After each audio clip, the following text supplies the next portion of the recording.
جس نے سبحان اللہ کہا ہے اللہ تعالیٰ اسے لکھپتی بنا دے. بولو آمین. اب بیچارے وہ سوچ رہے ہوں گے یار کاش ہم بھی بول دیتے. اچھا دونوں ہاتھوں کو اٹھا کر بولے سبحان اللہ. اللہ اس بار جس نے بولا ہے ان سب کو کروڑ پتی بنا دے. ماشاء اللہ. میں اپنی بات شروع کرتا ہوں.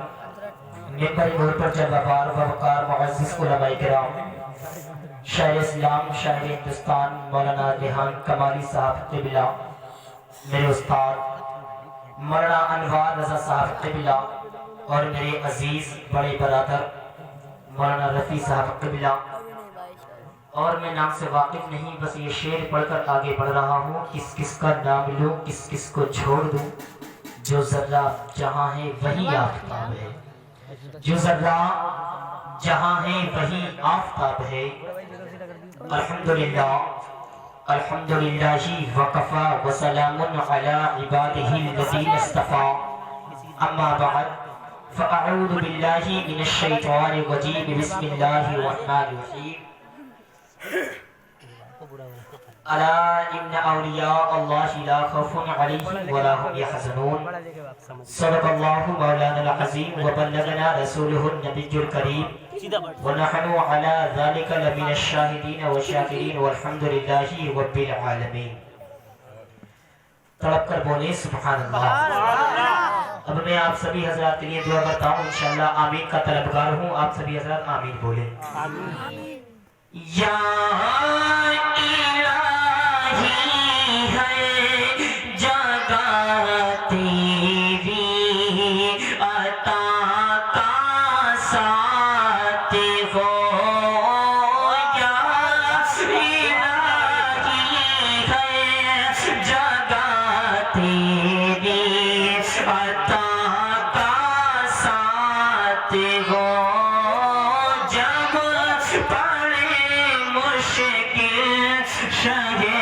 مشکل کشا کا ساتھ ہو.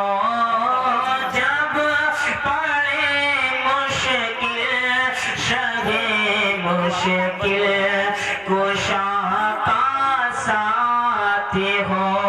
بولے آمین. یا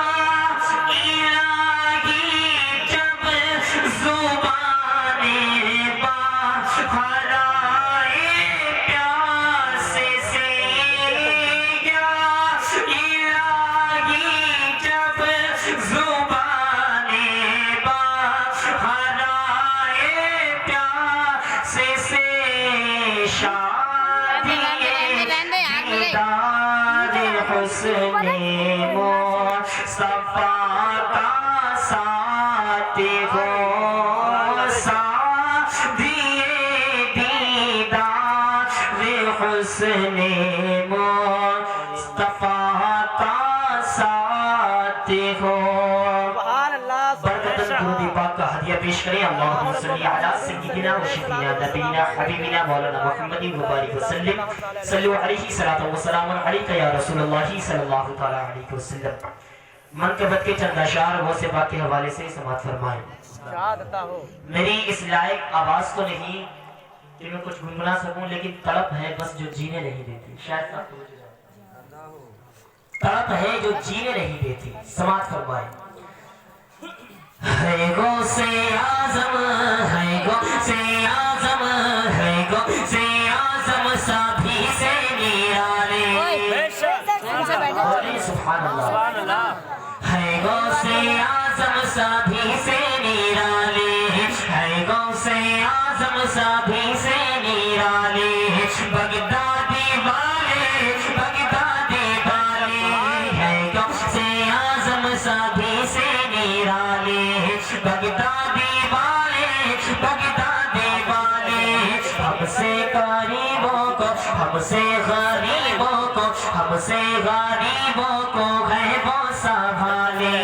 بغدادی والے بغدادی والے ہم سے غریبوں کو ہے وہ سنبھالے. بغدادی والے بغدادی والے ہم سے غریبوں کو ہے وہ سنبھالے. بغدادی والے بغدادی والے. اور اگلا شعر ملاحظہ فرمائے. ایک قافلہ، ایک قبیلہ، ماشاءاللہ، ایک قافلہ بغداد شریف جا رہا تھا. گرمیوں کا وقت تھا، راجستھان کا ریتے کا سفر تھا. اب گرمیوں کے وقت میں ریتے پر چلنا کتنا مشکل کام ہے، لیکن وہ قبیلہ عشق میں جھوم کر، عشق میں ڈوب کر بس یہی کہہ رہا تھا کیا کہ بغدادی جب تک نہ آئے چلیں گے، بغدادی بغدادی بغدادی جب تک نہ آئے چلیں گے، گرتے ہیں گر جائیں ہم نہ روکیں گے، گرتے ہیں گر جائیں ہم نہ روکیں گے، گرتے ہیں گر جائیں ہم نہ روکیں گے، پڑھتے ہیں پڑھ جائیں، پڑھتے ہیں پڑھ جائیں، پڑھتے ہیں پڑھ جائیں، پاؤں میں چھالے بغدادی والے، بغدادی والے، پڑھتے ہیں پڑھ جائیں، پاؤں میں چھالے بغداد والے، بغداد والے.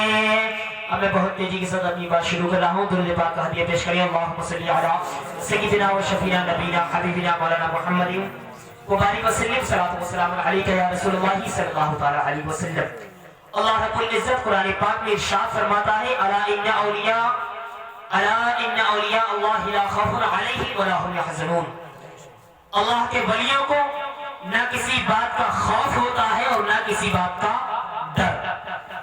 یعنی کہ پاسٹ میں نہ تو ان کا کوئی ڈر ہے اور فیوچر کا نہ ہی انہیں کوئی خوف ہے. جو پیچھے گزر گیا اس کا کوئی ڈر نہیں اور جو آنے والا ہے اس کا کوئی خوف نہیں. اللہ کے ولی بے خوف اور بے ڈر ہوا کرتے ہیں. اللہ کے ولی کو جو کام کرنا ہے وہ کرنا ہے. علم کی دعوت دینا ہے تو دینا ہے، ایمان کی دعوت دینا ہے تو دینا ہے. اور اللہ کے ولی کیسے ہوتے ہیں سماعت فرمائے. ابھی میرے استاد حفاظ قرآن مولانا انوار صاحب قبلہ حضور غوث پاک کے بارے میں بتا رہے تھے اور بتانا بھی چاہیے. کیوں؟ کیونکہ یہ جشن غوث البرا ہے. بولو مچل کر سبحان اللہ. سبحان اللہ. یہ جشن غوث البرا ہے اور اس کے بارے میں بڑے بڑے علماء کرام نے تفسیر لکھی ہے. اور شاعر اسلام مدح خیر الانام، علم کی چٹان، سنیت کی جان، ہم سب کی پہچان سید امام احمد رضا خان ارشاد فرماتے ہیں واہ کیا جدو کرم ہے شہ بتہا تیرا، واہ کیا جدو کرم ہے شہ بتہا تیرا، نہیں سنتا ہی نہیں مانگنے والا تیرا، نہیں سنتا ہی نہیں مانگنے والا تیرا، اور فرش والے تیری شوقت کا علو کیا جانے. بولے سبحان اللہ. اب نہیں بولیں گے تو کب بولیں گے؟ فرش والے تیری شوقت کا علو کیا جانے. عرش پہ اڑتا ہے پھریرا تیرا، عرش پہ اڑتا ہے پھریرا تیرا. اور حضرات محترم سید اعلیٰ حضرت سرکار سے یہ کہا گیا کہ آپ نبیوں کے بارے میں ایسا نہ کہا کریں، امینہ کے لال کے بارے میں اتنی اونچی شان نہ کریں. ارے وہ تو مر کر مٹی میں مل گئی. ارے ان کو تو پاگلوں جیسا علم تھا، ان کے اندر تو علم غیب تھا ہی نہیں. لیکن سنو مسلمانوں، علم کی چٹان نے، ہماری پہچان نے، بریلی کی شان نے قلم اٹھایا اور اٹھانے کے بعد کفر کے تابوت میں علم کی کیل کو ٹھوکتے ہوئے ارشاد فرمایا ارے میں تو مالک ہی کہوں گا کہ ہو مالک کے حبیب، یعنی محبوب و محب نہیں میرا. میں تو مالک ہی کہوں گا کہ ہو مالک کے حبیب، یعنی محبوب و محب میں نہیں میرا تیرا. حضرات محترم سیدنا حضور غوث پاک کا جنم استان تو آپ کو معلوم ہے. سیدنا غوث پاک کا جنم استان ہے عراق میں ایک شہر ہے جیلان. آپ نے سنا ہوگا حضور عبد القادر کو، حضور غوث پاک کو کہا جاتا ہے سیدنا شیخ عبد القادر جیلانی. سبحان اللہ. ایک شاگرد کے لیے سب سے بڑا انعام وہی ہوتا ہے جو اسٹیج سے آ جائے. بولو سبحان اللہ. سونے پہ صحابہ کے استاذ نواز رہے ہیں، انشاءاللہ بیڑا پار ہے. سب سے پہلے بات کہ حضور غوث پاک کا جنم جو ہوا ہے وہ جیلان میں ہوا ہے. کب ہوا؟ جیسا کہ حضرت نے بتایا 440 ہجری. 440 ہجری. اب آپ لوگوں نے سنا میں نے کیا کہا؟ ہجری. اب ہجری کسے کہتے ہیں کوئی بتا سکتا ہے پورے مجمع میں؟ ہجری کسے کہتے ہیں؟ تو ہر بات کا پتہ ہونا چاہیے، ہر بات کا معلوم ہونا چاہیے۔ آج ہم نے اپنی محنتوں سے، آج میرے والد صاحب نے اپنی محنتوں سے، اپنی مشقتوں سے لائق مبارکباد ہیں، انہوں نے محنتیں کی، اللہ تعالیٰ ان کی عمر میں، علم میں بے پناہ برکت عطا فرمائے، اللہ تعالیٰ ان کو دین اور دنیا میں عمل کرنے کی توفیق عطا فرمائے، آمین ثم آمین۔ حضرات محترم، ہجری کسے کہتے ہیں؟ تو سرکار صلی اللہ تعالیٰ علیہ وسلم جب مکہ معظمہ میں تشریف لائے تھے تو وہ کیا ہو گیا؟ ہجرت۔ مدینہ سے مکہ شریف چل کے آئے تو اس سفر کو نام دیا گیا ہجرت۔ کیا نام دیا گیا؟ آپ لوگ بولتے رہے، کیا نام دیا گیا؟ ہجرت۔ اب آپ کو آئے ہوئے کتنے سال ہو گئے؟ ایک۔ تو کتنی ہجری ہو گئی؟ ایک۔ آپ کو سال آئے ہوئے ہو گئے دو، تو کتنی ہجری ہو گئی؟ تین۔ آپ کو سال آئے ہوئے ہو گئے چار، تو کتنی ہجری ہو گئی؟ چار۔ حضرات محترم، تو اسی کو کہتے ہیں ہجری۔ آج 1441 بھی ہجری چل رہی ہے، 1441 ہجری چل رہی ہے، اور حضور غوث پاک 470 ہجری میں پیدا ہوئے اور 500 کچھ ہجری میں انتقال کر گئے، وفات پا گئے، دنیا سے کوچ کر گئے۔ آپ کی بظاہر زندگی 91 برس کی رہی۔ کتنے برس کی؟ بولو۔ 91 برس کی حضور غوث پاک کی زندگی رہی۔ جیسا کہ حضرت ابھی آپ کو بتا رہے تھے، IPL میں کتنے رن ہو گئے وہ آپ سب بتا سکتے ہیں، کون سا کھلاڑی کھیل رہا ہے وہ آپ بتا سکتے ہیں، کس نے بیٹ لگائی ہوئی ہے وہ آپ بتا سکتے ہیں، کہاں پر میچ ہو رہا ہے وہ آپ بتا سکتے ہیں، لیکن اپنے دین کی بات پوچھی جائے تو ہر مسلمان پیچھے رہ جاتا ہے۔ اس کی وجہ کیا ہے؟ اس کا مقصد کیا ہے؟ اس کا مقصد یہ ہے کہ آج کے ٹائم میں ہم نے مسجدوں کو جانا چھوڑ دیا ہے، اماموں سے تعلق رکھنا چھوڑ دیا ہے، علماء کرام سے رابطہ رکھنا چھوڑ دیا ہے۔ اس کا مطلب یہ ہے ہمارا ایمان کمزور ہو گیا ہے۔ حضرات محترم، فلم اسٹاروں کے نام آپ کو پتا ہے، IPL میں کون سا کھلاڑی کھیل رہا ہے اس کا نام آپ کو پتا ہے، لیکن دین کے بارے میں آپ کو کچھ نہیں پتا۔ تو میں یہ چاہتا ہوں، میرا نمبر سب سے بعد میں آیا ہے، اگر آپ گھر جائیں تو کچھ نہ کچھ لے کر جائیں۔ حضور غوث پاک کا جنم 470 ہجری میں ہوا، 500 کچھ ہجری میں آپ کی وفات ہو گئی، آپ دنیا سے کوچ کر گئے۔ آپ کے والد صاحب کا نام حضرت ابو صالح تھا۔ کیا؟ آپ کے والد صاحب کا نام حضرت ابو صالح تھا، اور آپ کی بیوی کا، آپ کی ماں کا نام حضرت ام الخیر فاطمہ تھا۔ بولو سبحان اللہ۔ ام الخیر فاطمہ تھا، اور آپ کے 49 بچے تھے، 4 بیویاں تھیں، 49 بچے تھے، 27 لڑکے تھے اور 22 لڑکیاں تھیں، 27 لڑکے تھے اور 22 لڑکیاں تھیں، جس میں بڑے بیٹے کا نام سیدنا عبد الوہاب ہے۔ بولو سبحان اللہ۔ سیدنا عبد الوہاب ہے، اور چھوٹے بیٹے کا نام سید ضیاء الدین ہے، سید ضیاء الدین ہے۔ حضرات محترم، میں آپ کو ان کے پیدائش کی ایک چھوٹی سی کرامت بتاتا ہوں، اس کے بعد صلاۃ السلام پڑھ لیا جائے گا۔ بولو سبحان اللہ۔ حضرات محترم، ابھی آپ کا صرف جنم ہوا ہے، ابھی آپ کی پیدائش ہوئی ہے، ابھی آپ دنیا کے اندر تشریف ہی لائے ہیں، ابھی آپ دنیا کے اندر تشریف لائے ہیں۔ مہینہ کون سا چل رہا ہے؟ رمضان کا مہینہ چل رہا ہے، دن جمعے کا ہے، آپ کی آمد ہو چکی ہے، رمضان کا مہینہ ہے، جمعے کا دن ہے، پہلا رمضان ہے۔ حضرات محترم، اب آپ کی پیدائش ہو چکی ہے، آپ دنیا میں آ چکے ہیں، آپ کی ماں نے آپ کو دودھ پلانا چاہا، لیکن ابھی آپ دودھ نہیں پی رہے ہیں۔ آپ کی ماں نے خوب کوشش کی، آئے میرا بچہ دودھ کیوں نہیں پی رہا ہے؟ حضرات محترم، حضور غوث پاک دودھ نہیں پی رہے ہیں۔ آپ نے یہ دیکھا ہوگا، چھوٹا سا بچہ ہوتا ہے، وہ رونے لگتا ہے، دودھ بھی پیتا ہے، ماں کے کلیجے سے چمکتا ہے، لیکن مسلمانوں سنو، یہ کوئی عام بچہ نہیں ہے، ارے یہ تو وقت کا امام ہے، اور امام نہیں بلکہ ولیوں کا سردار ہے، ولیوں کا سردار ہے، ولیوں کا سردار ہے۔ حضرات محترم، حضور سیدنا غوث پاک، آپ کی پیدائش رمضان کے مہینے میں جمعے کے دن ہوئی۔ آپ جب پیدا ہو جاتے ہیں، آپ کی ماں نے آپ کو دودھ پلانا چاہا، آپ دودھ نہیں پی رہے ہیں، آخر وجہ کیا ہے؟ پورا دن گزر جاتا ہے، وقت افطار کا آ جاتا ہے، آپ نے رونا شروع کر دیا، بولو سبحان اللہ، آپ نے رونا شروع کر دیا۔ جب افطار کا وقت ہو گیا، آپ کی ماں نے روزہ کھول لیا، اس بچے نے دودھ پی لیا۔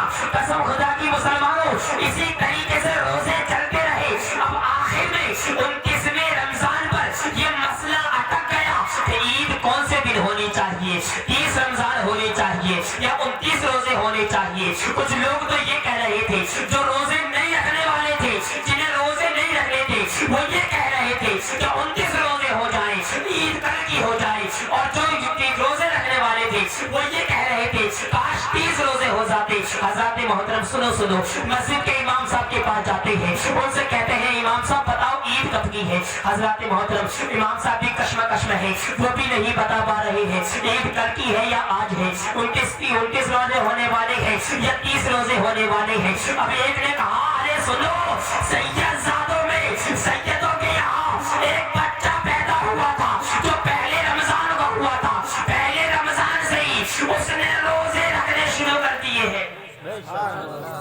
اس نے روزے رکھنے شروع کر دیے ہیں۔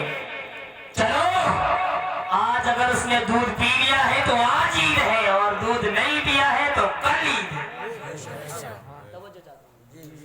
اگر آج دودھ پی لیا ہے تو آج عید ہے، اور کل دودھ پیے گا تو کل عید ہے۔ حضرات محترم تمام لوگ اکٹھے ہو کر سیدنا غوث پاک کے گھر جاتے ہیں، اور جانے کے بعد کہتے ہیں او فاطمہ ذرا یہ تو بتاؤ کیا تمہارے بچے نے دودھ پیا ہے یا نہیں پیا ہے؟ تمہارے بچے نے دودھ پیا ہے یا نہیں پیا ہے؟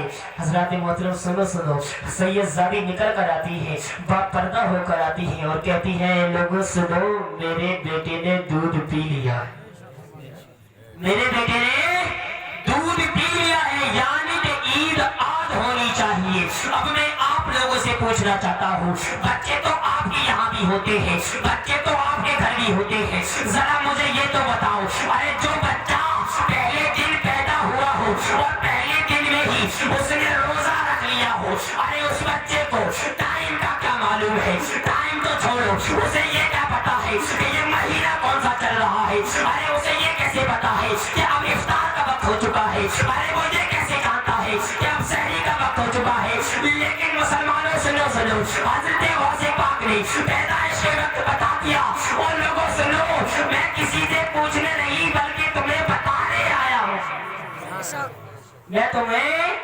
بتانے آیا ہوں، شریعت کی راہ دکھانے آیا ہوں۔ اللہ تعالیٰ ہم سب کو جو میں نے کہا ہے سب سے پہلے مجھے عمل کرنے کی توفیق عطا فرمائے، اس کے بعد آپ کو عمل کرنے کی توفیق عطا فرمائے۔ خوب کی شیر چمن پھول چنے شاد رہے، باغ باغ جاتا ہوں میں گلشن تیرا آباد رہے۔ چمن میں اگر کلیاں باقی ہیں تو پھول بھی کھلیں گے، اور زندگی باخیر رہی تو انشاءاللہ پھر ملیں گے۔ السلام علیکم۔